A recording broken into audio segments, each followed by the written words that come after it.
Muy buenos días, familia. Aquí seguimos un día más, una mañana más de lunes, para seguir compartiendo el mensaje del Señor después de haber tenido un excelente fin de semana que espero que todos ustedes también hayan disfrutado, ya sea de las reuniones que hayan tenido como iglesia, de todas esas predicaciones, enseñanzas, del tiempo de la adoración. Qué bueno que, como siempre digo, al final de los devocionales de los lunes me gustaría que me hagan partícipe, pero vamos a centrarnos ahora por un momento en lo que la palabra de Dios dice en el Evangelio de Mateo, capítulo 13, versículos 20 y 21. Nosotros estamos acostumbrados a estudiar o meditar en un solo versículo, pero como el 20 y el 21 van totalmente de la mano, no los vamos a separar, sino que vamos a leerlos juntamente. Y dice así Mateo capítulo 13, versículo 20, y el que fue sembrado en pedregales, este es el que oye la palabra, y al momento la recibe con gozo. Versículo 21. Pero no tienen raíz en sí, sino que es de corta duración. Pues al venir la aflicción o la persecución por causa de la palabra, luego tropiezan. Seguimos en medio de la explicación que Jesús personalmente le está dando a los discípulos sobre esa parábola que ya contó, que la denominó como la parábola del sembrador. Ya hemos visto la explicación al primer tipo de tierra, que era lo que se denomina tierra junto al camino. Y en esta ocasión lo que vamos a hacer es centrarnos en esa semilla que cae en pedregales.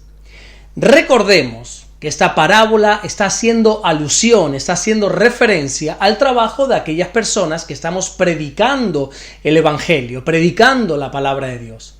El sembrador es la persona que predica. La semilla hace referencia a la palabra de Dios. Y los tipos de tierra hacen referencia a las personas, más concretamente al corazón de las personas.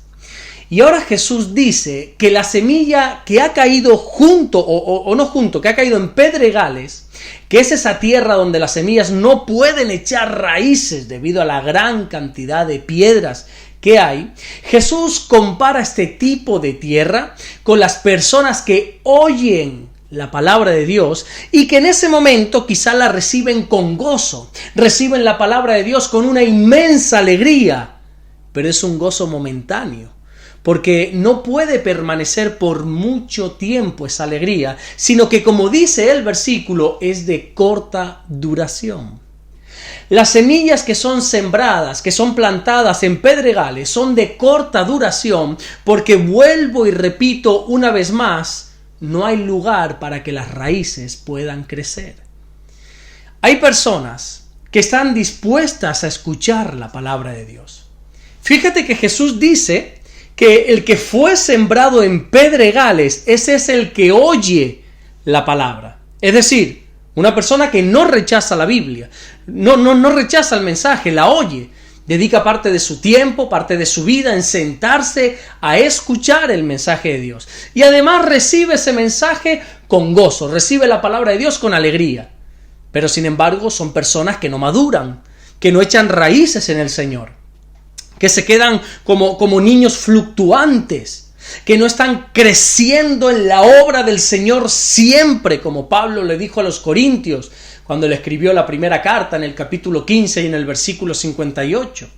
Son personas que, a pesar de que pueden llevar, años, décadas en el Señor, siguen siendo inmaduros.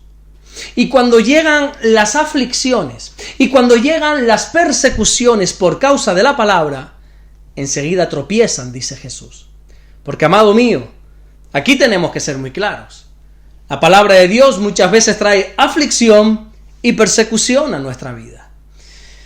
Déjame explicarte algo, La Biblia se presenta a sí mismo como una espada. En la carta a los Hebreos, en el capítulo 4 y en el versículo 12. Pablo también habla de la Biblia como una espada, cuando en aquella ocasión, seguramente recuerdas, le está explicando a los Efesios en el capítulo 6 acerca de la armadura que como cristianos tenemos que ponernos. La Biblia es un arma que tenemos en nuestras manos. Cuando Jesús tuvo que defenderse de esos violentos ataques de Satanás, el arma que usó fue la palabra. Y es que tenemos que entender que el conocimiento de la palabra de Dios muchas veces nos va a traer aflicción y persecución. ¿Y sabes por qué sucede esto? Porque cuando tú eres conocedor de lo que la palabra de Dios dice y de lo que la palabra de Dios enseña, te va a tocar muchas veces ir en contra de la corriente de este mundo. La Biblia dice en el libro del profeta Isaías, en el capítulo 5 y en el versículo 20, que hay personas que a lo malo le dicen bueno y a lo bueno le dicen malo. Pero es que nosotros no nos dejamos llevar por lo que dice la gente. Los cristianos no dejamos nuestra vida, no es guiada nuestra vida por lo que la cultura en la que vivimos marca. Nosotros no somos influenciados por el gobierno de turno que esté al frente.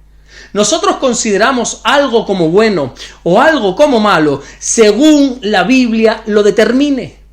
Y muchas veces defender esa verdad nos va a traer aflicción y persecución. Cuando todo el mundo dice que algo es bueno, pero la Biblia dice que es malo y tú tienes que obedecer lo que la palabra de Dios dice, lo más probable es que sufras aflicción y persecución por causa de la palabra. O viceversa, ¿verdad? Cuando todo el mundo dice que algo es malo, pero la Biblia dice que eso es bueno, tú tienes que obedecer lo que la Biblia dice. Así que lo más probable es que vas a sufrir aflicción y vas a sufrir persecución por causa de la palabra. Ahora la pregunta es, ¿estás dispuesto a sufrir esa aflicción y a sufrir esa persecución por causa de la palabra? ¿O vas a ser de los que simplemente reciben la palabra con gozo en el momento de ser escuchada, pero a la hora de llevarla a la práctica vas a tropezar? Porque escuchar el mensaje es muy bonito, escuchar la palabra es muy alentador, pero llevarla a la práctica, amigo mío, eso es un punto y aparte. La Biblia dice en la primera carta que Pablo le escribe al joven Timoteo, en el capítulo 3 y en el versículo 15, que la iglesia es la columna y el baluarte de la verdad. Nosotros, la iglesia, los creyentes, somos los que tenemos que soportar la verdad de Dios, la palabra de Dios. Y en esto, espérate una cosa, no podemos ser neutrales. En esta labor no podemos ceder ni tan solo un milímetro. Si la Biblia dice que algo es negro, es negro.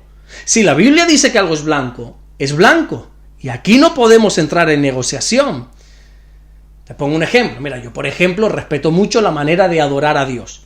Comprendo que quizá hay personas más moderadas, más tradicionales, más conservadoras, y también respeto a las personas más efusivas, más intensas en expresar su devoción.